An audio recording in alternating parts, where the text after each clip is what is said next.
When I found out I was going to be a parent, I immediately felt a lot of anxiety and worry. So I went on to BetterHelp to try to look for a therapist to help me with that. My relationship with my family and with my boyfriend and with myself were suffering. I really needed help. I was ruminating a lot. Really getting those thoughts out to a therapist and getting feedback was just life-changing. Discover what BetterHelp Online Therapy can do for you. Visit BetterHelp.com today.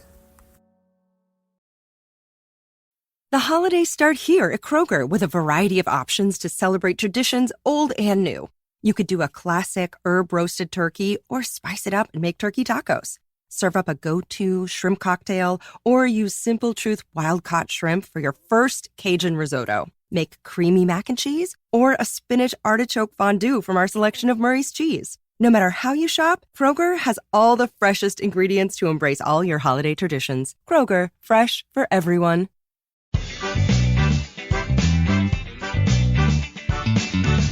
Welcome to the Instagram Stories. Today on the show, because there's not any Instagram news, it's a holiday weekend. Everyone should be off enjoying time with their families, hopefully. I'm going to share a clip from a recent podcast that I was on from my friend Nick Myers from Red Fox.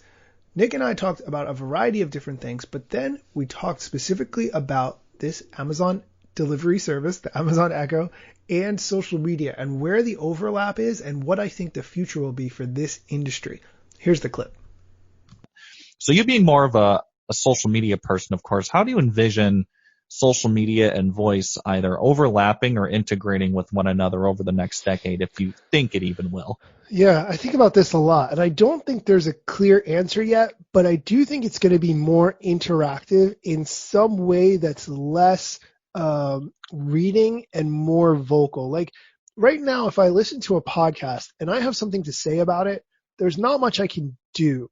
You know, I can send an email to the person who made the podcast, or I can tweet them or whatever, but like it's not real feedback in the same mechanism that I received it, right? So eventually I could see it going where someone listens to my flash briefing or listens to my podcast, and then they can, without taking out their phone or doing anything, can say, you know, respond to Daniel, tell him I liked this or I didn't like that or whatever it is. Yeah. I think it's going to be a lot more interactive, and in a way that people can then later say, okay, not only do I want to hear what Daniel said today, but then I want to hear all the comments of what people said about what Daniel's, you know, and because we do that with blog posts, right? We read the comments of blog posts, and that's normal. So I could see it being some kind of mechanism like that, whether that's social media or not. I don't know, but I think that's definitely a key component of it.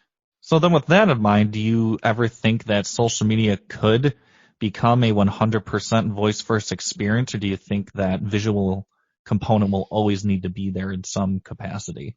I don't know. I think there's a lot of times, like if I'm laying in bed and my wife is sleeping next to me, I'm going to read an article on my phone. I'm probably not going to put in my earbuds and listen to that article or listen to a podcast. But when I'm walking or when I'm driving or when I'm cooking, then my earbuds are in or whatever, and then I'm listening to that audio. So I think there's always going to be times where you're going to want to read for whatever reason, but just give me the choice and give it to me in a human voice so I can make that decision, what's best for me and which I like best.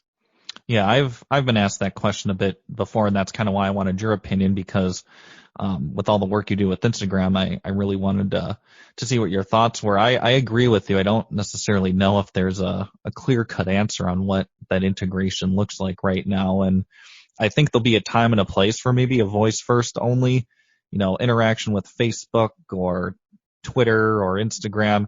And that's kind of the nature of the platform. Like you're not going to, Instagram's a visual platform, of course, as you know, right? So it's like that'd be harder to have a voice only interaction with that. But something like Twitter, where it's all pretty much text based, I could see that working really well. But the question is, how the heck is that going to happen? I think there's so much though visual clues that you get from even tweets that you don't necessarily think about. Yeah, that's true. You know, like looking, a lot of times when I'm on Twitter, I'm like, who is this person? Like, why am I following them? And then like I'll look at their icon a little more closely and like, oh, you know what? I met this person at a conference 2 years ago. You know what? And so it gives me that. But in a voice scenario, I would never get that. I wouldn't know. Instagram, like you said, it's 100% visual. I always tell people, Instagram stories are like having your own TV show. You can just flip on the camera and start showing your life. Truly. Like, guys, here's what I'm doing. And people will watch it and people will vote on it and people will comment on it. And it's amazing for that. Like, absolutely. But there is a voice component. Like, I can send you a voice DM and you can listen to it, and I can record that right through my Galaxy Buds while I'm walking around and send you a voice memo, and you can listen to it whenever you're. So I think there is some voice component to it, but I think that's a thing that people will use a lot more. One thing I think is really important is captions and being able to hear and see at the same time. So I think that's going to be a thing that social integrates more. So if I have my earbuds in, I can hear what you're doing as I watch your story. Or if I don't, I forgot them, I'm in a noisy environment, I can't hear whatever, I can still read along. And that's a thing I think social media will eventually connect the dots with a lot. I love how in that clip I successfully predicted that captions would be a big thing, and Instagram actually did launch captions. And if you have not seen it, I have a blog post on Later.com. Later is the company that has the scheduling software for Instagram. If you go on there, you'll see a post that I wrote all about how to use captioning on Instagram as part of their new feature. Check it out. That's it for today's show. Come back tomorrow for more Instagram news.